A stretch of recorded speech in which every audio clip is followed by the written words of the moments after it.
A very disturbing story involving the father of a 9-month-old baby girl. Investigators say that father is charged in her death as well as sexual assault. Just a warning, the details of this case are difficult to hear. August 24, 2020, 12:20 a.m. A 911 call comes through from a rundown apartment complex on the 15,000 block of West Park Drive in Houston, Texas. On the other end of the line is 23-year-old Luis Luna, and he's reporting that his 8-month-old daughter has stopped breathing. But here's what's chilling about that call. Listen to what he doesn't say. He doesn't ask how to perform CPR even though he claims he's trying it. He doesn't sound panicked like a father watching his baby die in his arms. He doesn't beg the operator to send help faster. His voice is flat, rehearsed, like he's reading from a script he's already memorized. And when paramedics arrive at that apartment, Luna is already standing outside waiting for them, his daughter's lifeless body still inside. The place they found her? A garbage-filled disaster zone shared by 4 grown men, no crib, no baby supplies, just an air mattress on the floor and a car seat where 8-month-old Savia Mason had spent her final 72 hours alive. Now before you think this is just another tragic case of a parent losing control, let me stop you right there. This wasn't about losing control. This was calculated. This was deliberate. This was revenge. Because what investigators would later uncover wasn't just the murder of an innocent baby girl. It was a father using his own daughter as a weapon to punish the woman who dared to leave him. Endorse Mason had no idea that dropping Savia off for a routine visit with her father would be the last time she'd ever see her baby alive. She had no idea that the man she once loved, the father of her child, had become so consumed with rage that he was willing to destroy the most innocent life imaginable just to make her suffer. She trusted him. She believed that despite their broken relationship, he still loved their daughter. And that trust cost Savia everything. This isn't a story about an accident. This isn't a story about a moment of weakness. This is a story about a man who looked at his 8-month-old daughter and saw an opportunity for payback. A man who spent 3 days alone with a helpless infant and made a choice that would haunt everyone who heard about it. A man who thought he could get away with calling it an accident. Before we go any further, I need to say something. This story exists because nobody spoke up when they saw the signs. People knew Luna was unstable. People knew that apartment was no place for a baby. People saw red flags everywhere and did absolutely nothing. So if you're someone who believes children deserve protection, if you think stories like Savia's need to be told so they never happen again, then prove it. Subscribe to this channel. Because here's the reality. The algorithm doesn't push these stories unless you force it to. Every video about a murdered child competes with dance trends and prank videos, and unless people like you engage, these cases disappear into the void. So subscribe. Make YouTube show this to more people. And if you won't subscribe, I actually want to hear from you. Go to the comments right now and tell me why this story doesn't deserve to reach people who need to hear it. Tell me why raising awareness about child abuse isn't worth 30 seconds of your time. I'll wait. Because your answer matters more than you think. Let's talk about who these people actually were, because the media loves to reduce cases like this to simple headlines. Monster kills baby. Mother leaves child with dangerous man. But the truth is always more complicated, and if we want to prevent tragedies like this, we need to understand how seemingly normal people end up in situations that cost children their lives. Endorse Mason was 27 years old when she gave birth to Savia. By all accounts, she was the kind of woman who lit up every room she walked into.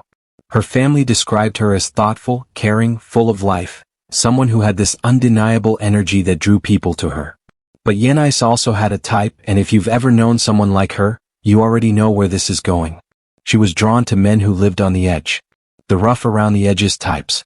The ones covered in tattoos with that dangerous confidence that screams they don't play by anyone's rules. It wasn't just about looks for Endorse.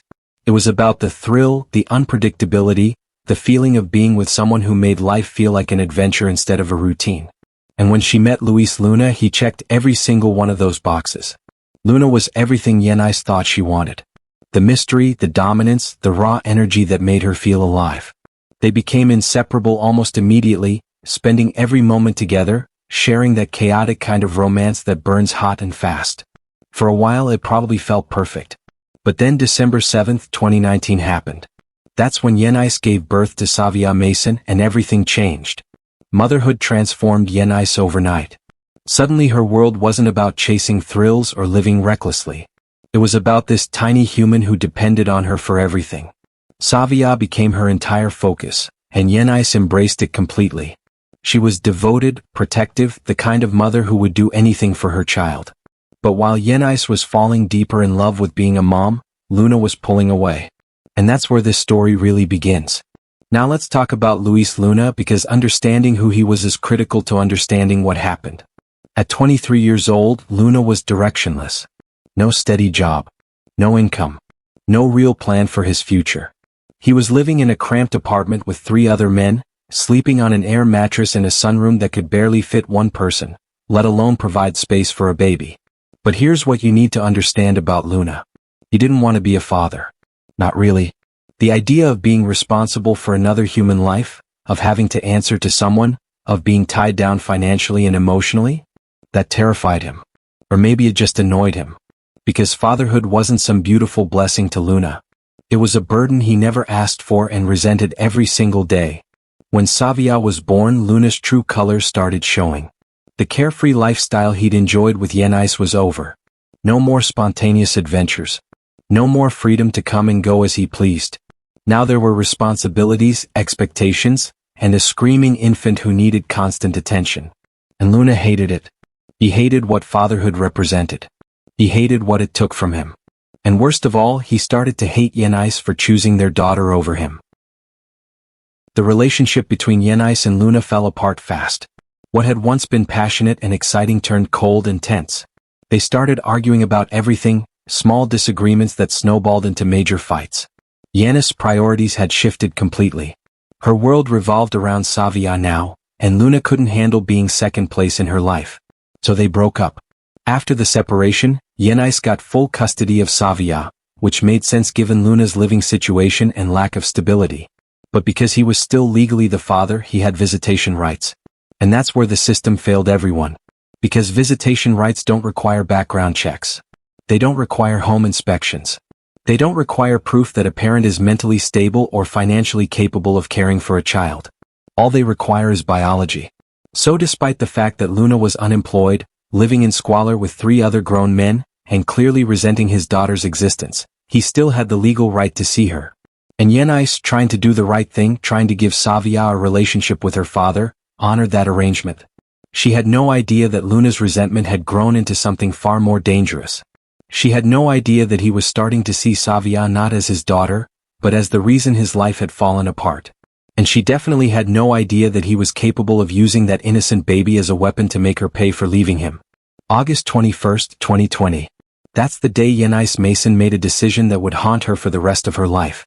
It was supposed to be routine, just another visitation weekend where Savia would spend a few days with her father. Yenais had done this before without incident, so she had no reason to think this time would be any different. She packed up her 8-month-old daughter and drove to Luna's apartment to drop her off. But let's pause right here and talk about what Yenais was actually dropping her baby off into. Luna's apartment wasn't just small or messy. It was completely unlivable for a child. He was sharing a tiny space with 3 other adult men. There was no crib, no changing table, no baby supplies stocked and ready. Just an air mattress on the floor where Luna slept and a car seat that he apparently planned to use as Savia's bed. And this is where the questions start piling up. Did Yenais step inside that apartment before leaving her daughter there? Did she see the conditions? Did she ask where Savia would sleep, what she would eat, how 4 grown men planned to care for an infant? Or did she just hand her baby over at the door and drive away, trusting that Luna would figure it out? We don't know the answer to that, but what we do know is that Yenais left Savia there and didn't come back. Not that night. Not the next day. Not the day after that. For 72 hours, 8-month-old Savia Mason was trapped in that apartment with a father who didn't want her and 3 roommates who likely had no idea how to care for a baby. And during those 3 days, something unspeakable happened behind that closed door. Here's what we know from the investigation. Savia wasn't being cared for during those 72 hours. She was being kept alive, and there's a difference. Luna didn't have diapers ready. He didn't have formula. He didn't have anything a baby needs. And the evidence that detectives found later would confirm that Savia suffered during those final days of her life in ways that no child should ever experience. The roommates who lived in that apartment with Luna have never spoken publicly about what they saw or heard during those 3 days. But think about that for a second. 3 grown men living in close quarters with a baby and her father. Did they hear her crying? Did they notice that Luna wasn't feeding her properly or changing her? Did any of them think to check on that infant or ask if everything was okay? Or did they just mind their business and pretend nothing was wrong? And then there's the evidence that investigators found during the search warrant executed on August 25th. Inside a garbage bag in the sunroom where Luna had been sleeping with Savia, detectives discovered bloody baby wipes. Not just a couple. An entire handful soaked in blood. But here's what made it even more disturbing. There was no diaper in that garbage bag. Just the wipes. Which means Luna had cleaned up evidence of what he'd done to his daughter but hadn't bothered to actually diaper her properly. The forensic team would later determine that the blood on those wipes belonged to Savia. And when you combine that with the autopsy findings, a horrifying picture starts to emerge of what that baby endured during her final hours. She wasn't just neglected. She was actively harmed. And someone in that apartment either participated, witnessed it, or turned a blind eye while it happened. Let's talk about the timeline of August 24th, because this is where Luna's story starts falling apart. According to him, he woke up around midnight and found Savia unresponsive in her car seat. He claims he immediately tried CPR and then called 911 at 12:20 a.m. But the medical examiner's report tells a different story about when Savia actually died and what killed her. The autopsy revealed that Savia had been dead for some time before that 911 call was made. Her body showed signs of rigor mortis beginning to set in, which meant she'd been gone for at least a few hours. So if Luna's story was true, if he really just woke up and found her like that, why did he wait so long to call for help? What was he doing during those hours between when she died and when he finally decided to report it? And then there's his demeanor when paramedics arrived. Remember, Luna was already standing outside the apartment waiting for them when they pulled up. He wasn't frantically performing CPR. He wasn't hysterical with grief. He was calm, almost too calm, like someone who'd already processed what happened and prepared his story. The paramedics noted that he seemed more concerned with explaining himself than with his daughter's condition. When they rushed Savia to the hospital, the doctors did everything they could. But it was already too late. She was pronounced dead on arrival, and that's when this case stopped being a tragic accident and became a criminal investigation. Because the moment those doctors examined Savia's tiny body, they saw things that didn't match Luna's car seat story. They saw injuries that told a completely different tale about how this baby died and who was responsible. The doctors at the hospital knew immediately that something was wrong. When they examined Savia's body, they found injuries that no car seat strap could have caused. There were bruises around her neck. Deep marks on her tiny wrists. Signs of trauma that pointed to one undeniable conclusion. This baby didn't die from an accident. She was murdered. The medical examiner's autopsy report would later confirm what those emergency room doctors suspected. Savia Mason died from asphyxiation, but not the kind that happens when a strap is too tight or a baby accidentally gets tangled in bedding. This was intentional suffocation. Someone had physically blocked her airway, held something over her nose and mouth, and kept it there until she stopped breathing. An 8-month-old baby who couldn't fight back, couldn't scream for help, couldn't do anything but suffer until her tiny body gave up. But the asphyxiation wasn't the only thing the autopsy revealed. Savia had also suffered blunt force trauma to her head and body. She'd been hit, shaken, thrown around with enough force to cause internal injuries. And then there were the marks on her wrists and ankles, evidence that she'd been restrained at some point during her final hours. Someone had tied up or held down an infant so small she couldn't even walk yet. And then came the finding that made every investigator on this case feel physically sick. Savia had been sexually assaulted. An 8-month-old baby. Let that sink in for a moment. Someone looked at a helpless infant and committed an act so depraved, so evil, that it defies every natural instinct a human being is supposed to have. This wasn't just murder. This was torture. The medical examiner concluded that Savia's death wasn't quick. She didn't just stop breathing and slip away peacefully. She suffered for an extended period of time before she finally died. Which means during those final hours of her life, while she was being hurt in ways no child should ever experience, she was conscious. She was in pain. She was terrified. And the person doing this to her was her own father. Armed with the autopsy results, investigators moved fast. On August 25th, just one day after Savia was pronounced dead, they executed a search warrant on Luna's apartment. And what they found there would seal his fate in ways his lies never could. Because while Luna could sit in an interrogation room and spin whatever story he wanted, physical evidence doesn't lie. And that apartment was full of it. The first thing detectives noticed was how completely unsuitable the place was for a baby. The sunroom where Luna claimed Savia had been sleeping was barely large enough for his air mattress. There was no crib, no playpen, no safe space for an infant to be. The car seat Luna said she'd been strapped into was sitting there, but forensic examination showed no evidence that she died in it. No bodily fluids, no signs of distress.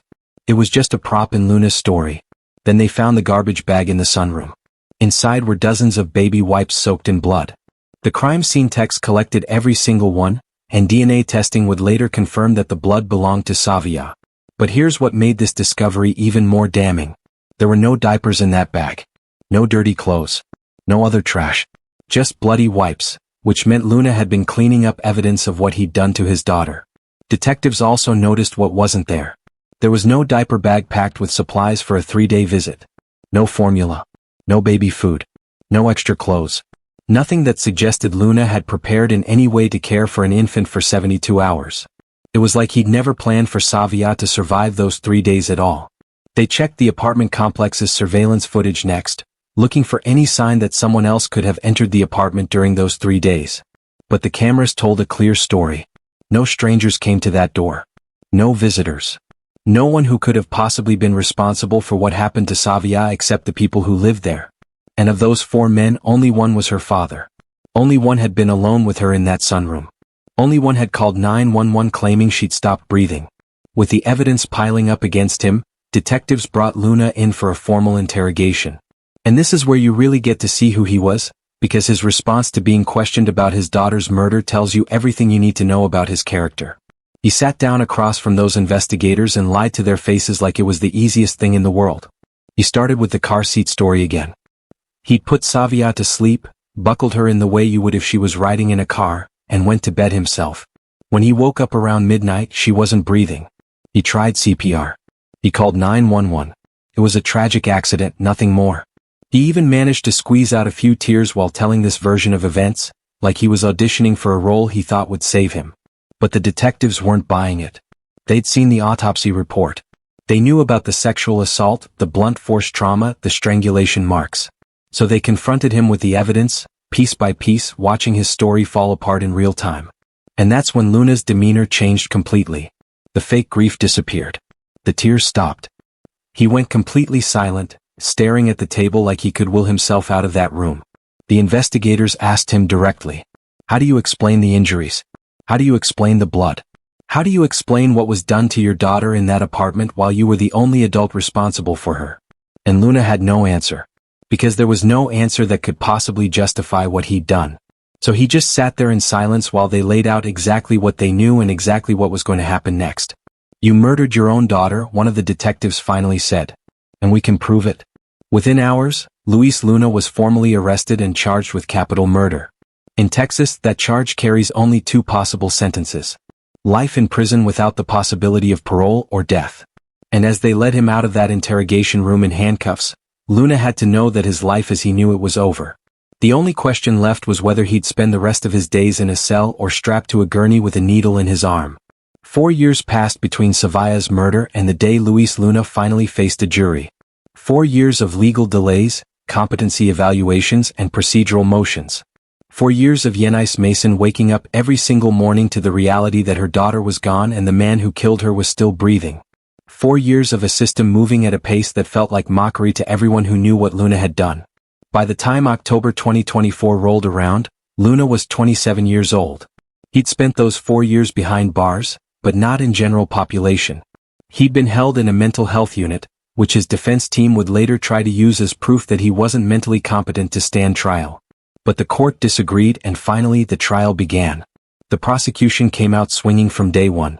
They weren't interested in building sympathy or painting a complicated picture of a troubled young father. They had one goal, and that was to make absolutely certain the jury understood exactly what Luis Luna had done to his infant daughter. And they had the evidence to do it. Forensic reports. Autopsy photos. Physical evidence that left no room for doubt.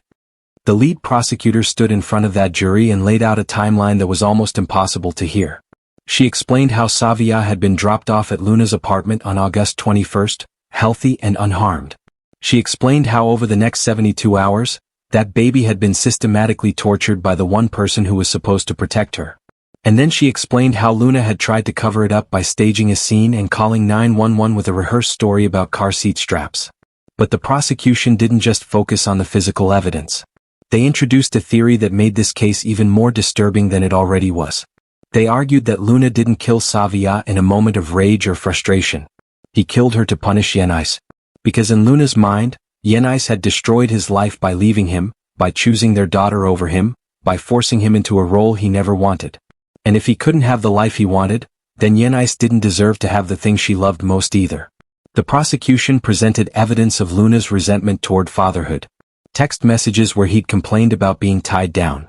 Statements from people who'd heard him say he wished Savia had never been born. A pattern of behavior that showed this wasn't a man struggling with the challenges of parenting. This was a man who actively hated his child and blamed her for ruining his life. And when he finally had her alone for 3 days, he acted on that hatred in the most brutal way imaginable. Then came the forensic evidence, and this is where the trial became almost unbearable to sit through. The medical examiner took the stand and walked the jury through every injury Savia had sustained. The bruising around her neck consistent with strangulation. The blunt force trauma to her skull. The marks on her wrists where she'd been restrained. And then the evidence of sexual assault, described in clinical terms that somehow made it even more horrifying. The bloody baby wipes were entered into evidence, each one photographed and catalogued. The prosecution explained how investigators had found them in a garbage bag with no diaper, which proved Luna had been cleaning up after himself. He hadn't been caring for his daughter during those 3 days. He'd been covering his tracks, trying to erase evidence of what he was doing to her while she was still alive. Witnesses testified about Luna's living conditions, how 4 grown men were crammed into an apartment with no space or supplies for a baby. They testified about his instability, his financial problems, his complete lack of preparation for having Savia in his care. And they testified about his demeanor when paramedics arrived, how calm and collected he'd been for someone who'd supposedly just found his daughter dead. The prosecution's case was airtight and everyone in that courtroom knew it. But Luna's defense team still had to try anything, to create reasonable doubt or at least save him from the death penalty. So they went with the only strategies they had left, even though both were desperate long shots that had almost no chance of working. First, they tried to argue it was an accident.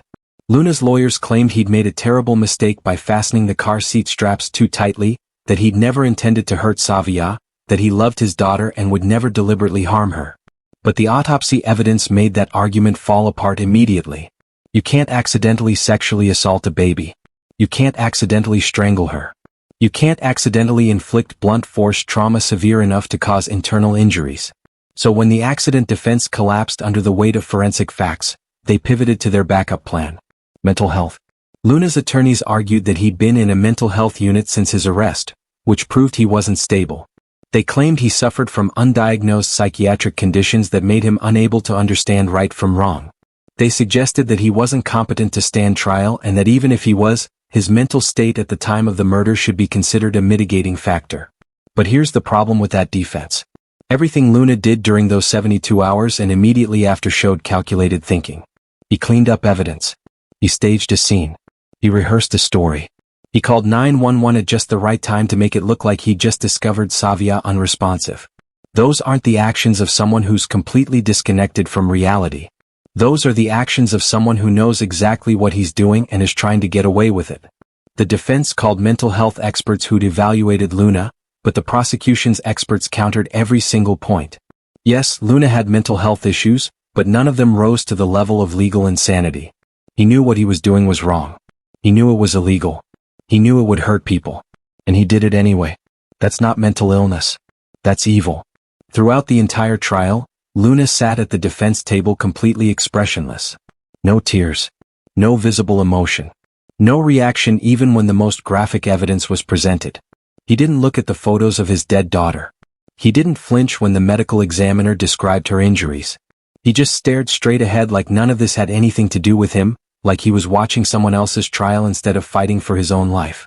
After 10 days of testimony, closing arguments, and jury instructions, the 12 people who'd been forced to hear every horrific detail of this case filed out of the courtroom to deliberate.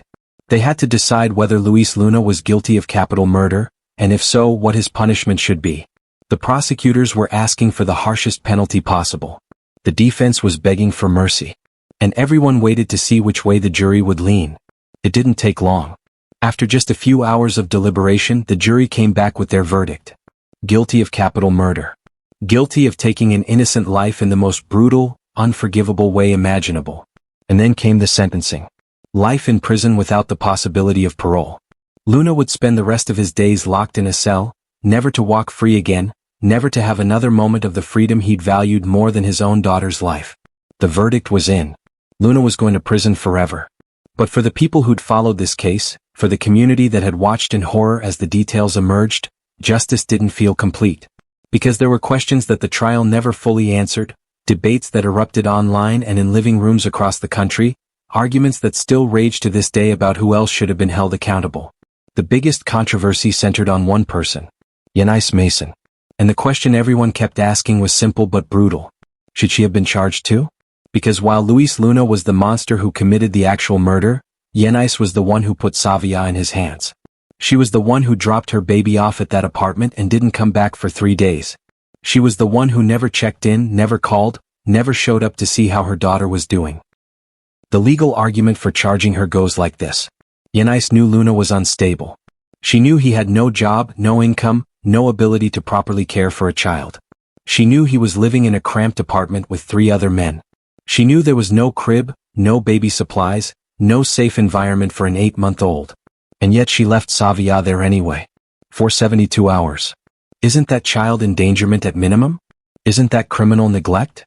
People who believed Endorse should face charges argued that ignorance isn't an excuse when your child's safety is at stake. They said any mother should have checked where she was leaving her baby, should have stepped inside that apartment and immediately realized it was unsuitable, should have at minimum called or visited during those 3 days to make sure everything was okay. The fact that she did none of those things, they argued, made her complicit in what happened. But others defended Endorse fiercely, and their argument was just as compelling. She was a grieving mother who'd lost everything, not a criminal. She trusted Luna because he was Savia's father, because she wanted to give her daughter a relationship with both parents, because the court had granted him visitation rights which implied he was fit to care for her. How could she have known he was capable of something this evil? How could anyone predict that a father would murder his own child? The prosecutors ultimately decided not to charge Endorse, and they explained their reasoning. There was no evidence she knew what Luna was planning or that she'd intentionally placed Savia in danger. She'd made a terrible decision based on misplaced trust, but terrible decisions aren't always crimes. And punishing a mother who'd already lost her child in the worst way imaginable felt like adding cruelty to tragedy. Here's the truth that nobody wants to hear. Savia Mason didn't have to die. This wasn't some unavoidable tragedy or an unforeseeable accident. This was a preventable murder that happened because multiple systems failed simultaneously, because warning signs were ignored, and because nobody asked the hard questions until it was already too late. Let's start with the most obvious failure. The family court system. In Texas, biological parents are granted visitation rights almost automatically. It doesn't matter if they're unemployed. It doesn't matter if they're living in unsuitable conditions. As long as they share DNA, they get access. No background checks required. No home inspections. No evaluation of whether they're mentally stable enough to care for an infant. Luna had visitation rights to Savia despite having absolutely nothing prepared for her care. He had no crib, no supplies, no plan. He was sharing a tiny apartment with 3 other adult men in conditions that would never pass inspection for a daycare or foster home. And yet the system said he was entitled to unsupervised time with his daughter because he was her father. But the failures go deeper. Where was Child Protective Services? In 2022 alone, 182 children died from abuse and neglect in Texas. That's nearly 4 children every single week. CPS only gets involved after something goes wrong, and even when reports are made, they're so backlogged that dangerous situations slip through the cracks constantly. Then there's the community failure. Luna's roommates lived with him and Savia for 3 days. They had to have heard her. Did any of them check on that baby? Did anyone question whether this was safe? Or did they just mind their business while a child suffered? Here's what could have prevented this. Mandatory home inspections before visitation. Court-supervised custody exchanges. Community members willing to speak up when they see danger. One inspection of that apartment would have shown it was unfit. One welfare check during those 72 hours could have saved Savia's life. But none of those things happened and an innocent baby paid the price. Savia Mason would have turned 5 years old this year. She should be starting kindergarten right now, learning to write her name, making friends, discovering what she loves. But instead she's gone. Reduced to a case file, a news story, a statistic in Texas's child abuse death count. Eunice Mason wakes up every single day knowing her daughter is never coming home, living with guilt regardless of what the law says. And Luis Luna sits in a cell where he'll spend the rest of his life surrounded by inmates who despise child killers. But here's what bothers me most. This story will repeat itself. Somewhere in America right now, a child is in danger. A parent is making a decision they'll regret forever. A system is failing to intervene before it's too late. And most people will scroll past, feel outraged for 20 minutes, then move on without doing anything to prevent the next Savia Mason from dying. So I'm going to ask you something uncomfortable. If you genuinely care about preventing cases like this, subscribe to this channel. YouTube only recommends these stories when engagement proves people actually care. Every subscription forces the algorithm to show this to social workers, family court judges, parents who might recognize warning signs in their own situations. These stories create pressure on legislators to change laws and force CPS to re-evaluate procedures. But only when people engage. And if you won't subscribe, comment below and tell me why. Tell me why stories like Savia's don't deserve a platform. Tell me why raising awareness about child abuse isn't worth 30 seconds of your time. Because your silence? It's exactly what allows monsters like Luis Luna to operate in plain sight. Every view that doesn't convert to engagement tells YouTube these stories don't matter. So prove me wrong. Subscribe and show me Savia's story deserves to reach people who need it. Or prove me right by walking away, choosing comfort over accountability, forgetting this 8-month-old baby who died screaming. What's it going to be?